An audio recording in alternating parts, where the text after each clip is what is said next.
ரசூலுல்லாஹ்வுடைய வாழ்க்கையில நடந்த மனைவியை புரிந்து கொண்ட கணவன் என்பதற்கு அழகான ஒரு செய்தியை சொல்றேன் பாருங்க சகோதரர்களே. அல்லாஹ்வுடைய தூதர், இது முஸ்லிம்ல வரக்கூடிய செய்தி, ஆயிஷா நாயகி தான் இந்த செய்தியை சொல்றாங்க. எப்படி? அல்லாஹ்வுடைய தூதர் என்னுடைய வீட்டில் இருக்கிற நாள், ஒரு நாள் ரசூலுல்லாஹ் இரவையில வாராங்க. வந்து என்ன பண்றாங்க? தன்னுடைய மேலாடையை கலட்டி கொலுகி வைக்கிறார்கள். தன்னுடைய 2 செருப்பையும் கலட்டி தன்னுடைய காலுக்கு பக்கத்திலே வச்சுக்கொண்டு கட்டில படுத்து தூங்குறாங்க.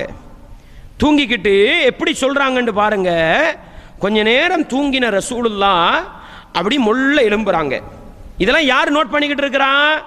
ஆயிஷா நாயகி தான் இவ்வளவே சொல்றாங்க. மொல்ல எழும்பின ரசூலுல்லாஹ் சத்தம் இல்லாம செருப்பு போடுறாங்க, சத்தம் இல்லாம ஜுப்பாவை போடுறாங்க, சத்தம் இல்லாம கதவை திறந்து சத்தம் இல்லாம வெளியே போயிடுறாங்க. இவ்வளவே ஆயிஷா நாயகி படுத்துக்கிட்டு நோட் பண்ணிக்கிட்டு இருக்கிறாங்க. ரசூலுல்லாஹ் வெளியே போன உடனே ஆயிஷா நாயகி உடனே எழும்பி என்ன பண்றாங்க? தன்னுடைய தலைக்கவசத்தை போட்டுக்கொண்டு, தன்னுடைய மேலாடையை போட்டுக்கொண்டு, முந்தானியால் தன்னை மறைத்து கொண்டு ரசூலுல்லாஹ்வுக்கு பின்னால போறாங்க. இவர் எங்க போறாரு? இன்றைக்கு போனா பிரச்சனை தான். ஏண்டா நம்ம எல்லாருக்கும் ஒரு மனைவி தானே இருக்கு. ராவ் 11 மணிக்கு கிளம்பி போனா அதை தேடினா பிரச்சனை கூட. ஆனால் ரசூலுல்லாஹ்க்கு பல மனைவிமார் ஒரே நேரத்தில் இருந்தாங்க. அந்த நேரம் மனைவிமார்களுக்கு இடையில போட்டியெல்லாம் இருந்துச்சு. ஆயிஷா நாயகி பார்த்தாங்க, இவர் எங்க போறாருன்னு பார்ப்போம் அப்படின்னு பின்னால போனா அல்லாஹ்வுடைய தூதர் பக்கத்தில் ஜன்னத்துல் பக்கி மையவாடி, அங்க போய் கொஞ்ச நேரம் துவா கேட்டுக்கொண்டு இருந்து போட்டு ரசூலுல்லாஹ் திரும்பிட்டாங்க. திரும்பினா இப்ப ஆயிஷா நாயகி இருக்கிறாங்க. என்ன பண்றாங்க? ஆயிஷா நாயகி சொல்றாங்க, ரசூலுல்லாஹ் நடந்தாங்க, நானும் நடந்தேன். ரசூலுல்லாஹ் ஓடினாங்க, நானும் ஓடினேன். இப்படியே வேகமா வந்து தடார்னு கட்டில படுத்துக்கொண்டேன். ரசூலுல்லாஹ் வரும்போது வந்து கட்டில படுத்துக்கிட்டாங்க. ஓடி வந்து கட்டில படுத்தா என்ன நடக்கும்? மூச்சு வாங்கும், இப்படிதானே? இப்ப வவுறு மேல போகுது, கீழே வருது. அல்லாஹ்வுடைய தூதர் வந்து கேட்டாங்க, ஆயிஷாவை இது என்ன, இது மூச்சு வாங்குறீங்க அப்படின்னு கேட்கும் பொழுதுதான் ஆயிஷா நாயகி அப்படி கொஞ்சம் இதாகும் பொழுதுதான் கேட்டாங்க, எனக்கு முன்னால வந்து அந்த கருப்பு முண்டம் நீதானான்னு கேட்டாங்க. அன்பார்ந்தவர்களே சொன்னாங்க, ஆமா அல்லாஹ்வின் தூதரே நான் தான் வந்தேன். அப்பதான் ரசூலுல்லாஹ் மனைவி எப்படி புரிஞ்சு கொண்டாங்கன்னு. இப்படி ஒரு நிலைமை எங்கட வாழ்க்கையில நடந்தா எப்படி இருக்கும்?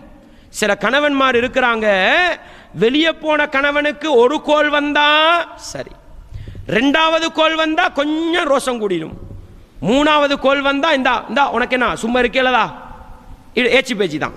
எதுக்கு? வீட்டில் இருக்கிற மனைவி கோல் பண்ணினால்ன்றது பிரச்சனை. அன்பார்ந்தவர்களே அட கொஞ்சம் புரிஞ்சுக்கங்களே.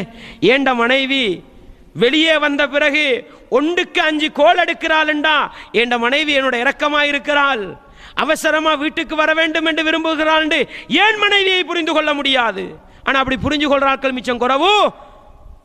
கோல் எடுத்து ஏசுற கணவன்மார் தான் அதிகம். ஆனா அல்லாஹ்வுடைய தூதர் எப்படி நடந்து கொண்டாங்க? ஆயிஷாவே தூங்குவோம்னு வந்தேன்.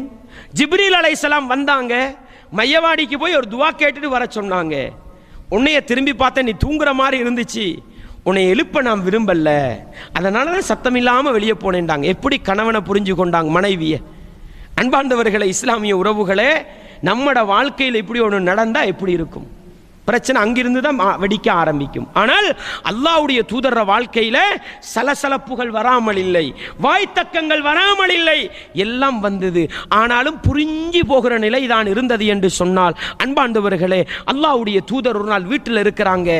அடுத்த மனைவி ஆயிஷா நாயகிட வீட்டில் இருக்கிற நேரம் இன்னொரு மனைவி சாப்பாடு சமைச்சு அனுப்புறாங்க. புகாரில வர ஹதீஸ், முஸ்லிம்ல வருது. சாப்பாடு தட்ட வேலைக்காரர் எடுத்துக்கிட்டு வாராரு.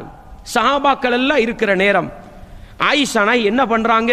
அந்த உணவு தட்டுக்கு ஓங்கி ஒரு அடி அடிக்கிறாங்க. கீழே விழுந்து உணவு தட்டு உடைஞ்சி போகுது. புகாரில வருது. அல்லாஹ்வுடைய தூதர் என்ன பண்றாங்க? சஹாபாக்களை பார்த்து, காரத்து உம்முக்கும், உங்களோட உம்மாக்கு ரோஷம் வந்திருக்குது. இப்படி ஒரு நிலைமை நம்ம ஊர் மக்களுக்கு முன்னுக்கு இல்ல, நம்மட உம்மாட முன்னுக்கு பொஞ்சாதி கொஞ்சம் எங்களை முறைச்சி பார்த்துட்டா எப்படி இருக்கும்? எப்படி இருக்கும்? அன்பாண்டவர்களே, அல்லாஹ்வுடைய தூதர் சஹாபாக்களுக்கு முன்னால இப்படி ஒரு நிகழ்வு நடக்குது. என்ன சொன்னாங்க? உங்களோட தாயாருக்கு கொஞ்சம் ரோஷம் வந்திருக்குதுன்னு சொல்லி போட்டு உட்கார்ந்து உடைஞ்ச 2 பிளேட்டையும் சேர்த்து சிதறிய உணவியெல்லாம் எடுத்து அதில் போட்டுட்டு ஆயிஷா நாயை பார்த்து சொன்னாங்க, உணவு எங்கட, தட்டு எங்கட இல்லை, நல்ல ஒரு தட்டை குடுன்னு சொல்லி விட்டாங்க. அவ்வளவு தாங்க பிரச்சனை. ஏன்? மனைவிண்டா இப்படித்தான் இருப்பான்னு ரசூலா விளங்கி இருந்தாங்க. அதனால தான் அதை தூக்கி பிடிச்சிக்கிட்டு ஆடல ரசூலுல்லாஹ். அன்பார்ந்தவர்களே, இஸ்லாமிய உறவுகளே, இப்படி கணவனை புரிந்து கொள்கிற மனைவி மனைவியை புரிந்து கொள்கிற கணவனாக இருந்தால் நிச்சயமாக வாழ்க்கையில் நிம்மதி சந்தோஷம் அதிகரிக்கும் என்பதை நானும் நீங்களும் மறந்துவிடக் கூடாது.